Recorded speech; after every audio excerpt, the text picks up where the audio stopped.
Yo, yo, yo. Yo, what's up guys? I'm so excited today kasi mag-unbox na naman tayo ng sapatos. So hindi lang tayo mahilig sa music, sa gadgets, sa kotse. Mahilig din tayo sa sapatos. At itong i-unbox natin today guys ay isang outdoor basketball shoes. So since naghahanap tayo ng mga magagandang outdoor basketball shoes, so isa to sa mga napili ko na nasubukan ko na rin kasi medyo magaan siya para sa akin. Mahilig din kasi ako sa mga magagaan na basketball shoes. So kaya trinay ko tong basketball shoes na to. So pang hinihintay natin, tara, tignan natin yung tinutukoy kong sapatos. Let's go! So guys, so ito yung box niya. So color orange. Dito may check, swoosh. So alam nyo na it's from Nike. Nothing special here. Dito pangalan ng sapatos, size, tsaka check. Sa ilalim, Nike, check, swoosh, just do it. At sa taas guys, check. And guys, tignan natin kung ano yung nasa loob. Let's go! Oh, syempre may paper. And yung shoes. Look.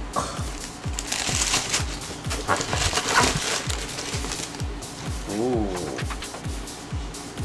So guys, so this is the GT Hustle Academy in pure platinum hat fuchsia colorway. Look. Okay. Nice. Ayos. So guys, so ito yung aking latest cup, si Nike GT Hustle Academy. So ang SRP nito guys is 5,000 pesos. So like I said, naghahanap ako ng isang outdoor basketball shoes na magaan. So nung nakita ko to sa isang outlet store, so swerte na nakuha ko siya ng discounted price. So kung napapansin nyo, itong sapatos ay medyo parang gamit na. So guys, nagamit ko to outdoor siguro mga 3 beses na. And marami akong napanood na reviews nito guys na hindi sila masyadong happy dito sa sapatos na to kasi lack of support and yung cushion niya is medyo matigas daw. On my experience, medyo totoo nga guys, pero hindi ko siya binibigyan ng sobrang negative na comment itong sapatos na to kasi ang nagustuhan ko talaga dito is sobrang gaan niya guys. And since pag naglalaro tayo is nagpapalit tayo ng mga insole, so ang ginagamit ko dito is yung aking Move Insoles. So like I said, not sponsored by Move Insoles, pero baka naman. So isa to sa mga nagpa-okay nung sapatos na to kasi sobrang nipis lang nung libreng insole niya guys. Pero nung ginamit ko to first time, hindi ko na sinuot si insole. Nagpalit kaagad ako ng Move Insole. So parang medyo naging okay yung GT Hustle Academy sa akin. So dati nag-unbox tayo ng GT Cut Academy. So budget basketball shoes din yun ng Nike ngayon. So between GT Cut Academy and GT Cut Hustle, parang mas nagustuhan ko yung GT Cut Academy compared dito sa GT Cut Hustle kasi yun, may nararamdaman akong cushion doon, tsaka medyo mataas siya guys. And ito siguro yung GT Hustle Academy is marirecommend ko sa mga, siguro sa mga nag-gym or sa mga casual runners lang or pang walking, pang mall, diba? Pero tingin ko baka sumakit ang paa nyo dito lalo na kung big guy kayo. For me, I think sa mga slim, quick guards or point guards, bagay na bagay si GT Hustle Academy. Pero siguro nasa tao din kung may enjoy nyo si GT Hustle Academy. Kasi ako, sakto lang since medyo malaki din ako and hindi naman ako kabilisan sa basketball. So for me, sakto lang, lalo na kung may Move Insole.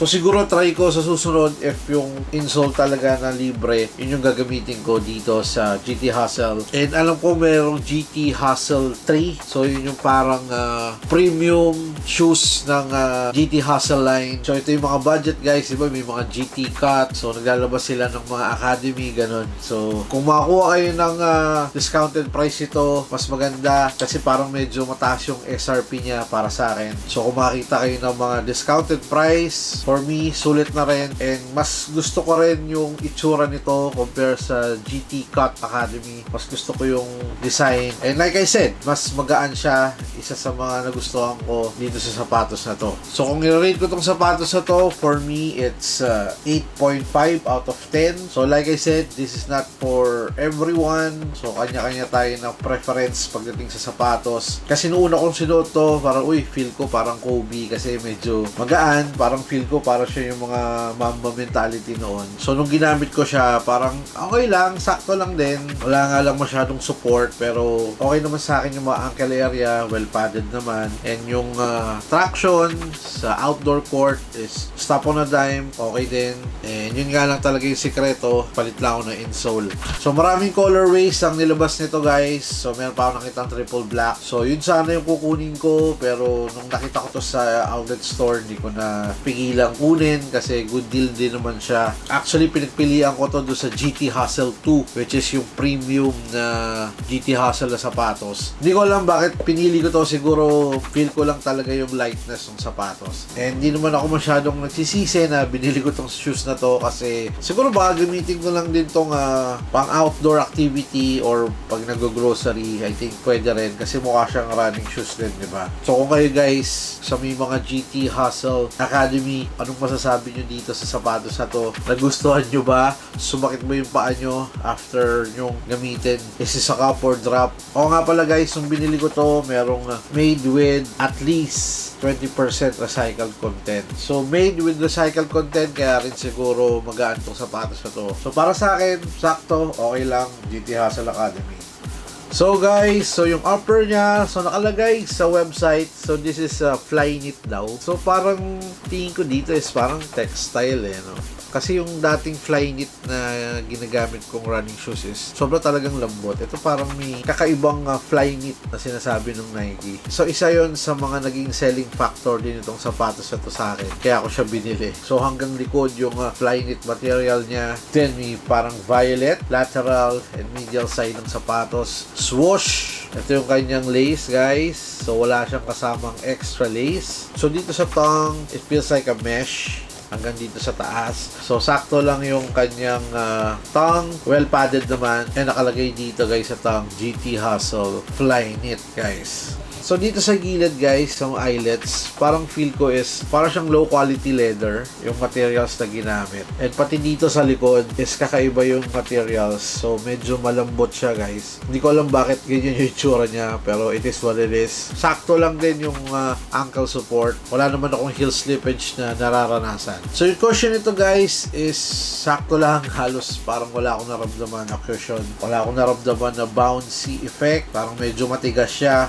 Pero okay lang since like I said nga, meron tayong ibang insole. Then itong midsole niya is like a soft foam daw. Yun lang yung sinasabi ng Nike, soft foam. And ito yung ilalim or traction ng GT Hustle Academy. So radial traction guys.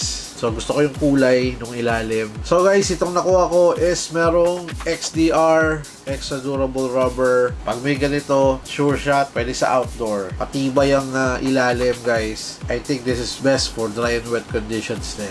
So in terms of sizing, so kinuha ko si GT Hustle Academy on size 11. So yun yung kadalasan talagang kinukuha ko pagdating sa mga basketball shoes. Sa mga Nike basketball shoes, always size 11. Sa mga Jordan basketball shoes, madalas 10.5 ako. So dito guys, napansin ko pag medyo makapal yung medyas yung gamit ko, medyo snug na siya dito sa may toe area. So sa mga wide footers, I think go half size up on these. Sa mga normal footers, I think pwede na true to size. Kasi parang over time, medyo lumuluwag naman tong materials na to. So medyo snug siya guys. So since marami naman ito sa mga Nike store or kahit saang shop na nagbebenta ng sapatos, madalas yung makikita to si Nike GT Hustle Academy. So pwede nyo naman siyang isukat bago nyo bilhin. And makapamili pa kayo ng kulay. And pag discounted din guys, mas all goods yun. So maganda masukat nyo muna bago nyo bilhin. Kasi iba-iba tayo ng paa. Minsan gusto natin snug, minsan gusto natin may space pa ng konti, which is yun yung gustong-gusto ko.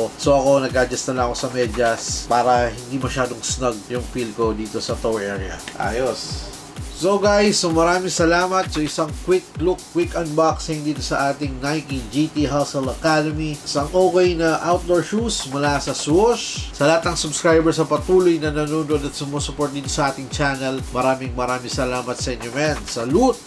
Like and subscribe kasi minsan namimigay tayo ng mga giveaways, and please follow me on Instagram for more updates and details na ating mga videos, stories, kung may giveaways at kung ano-ano pa. And please also like my Facebook page kasi nag-upload din ako doon ng mga videos, reels, kung ano mga trip natin. So sana guys, supportahan nyo ako sa aking mga social media accounts. Meron din nga pala akong TikTok account. Gusto nyo makita doon ng bagong releases na sapatos fresh from the mall. So nag-upload ako doon ng mga videos. So please follow me kung trip nyo lang. And kita-kits tayo sa mga social medias. Kita-kits tayo ulit sa susunod. Maraming salamat. So peace. I'm signing out. GT Hustle, man. Greater than swoosh. Check. Brap.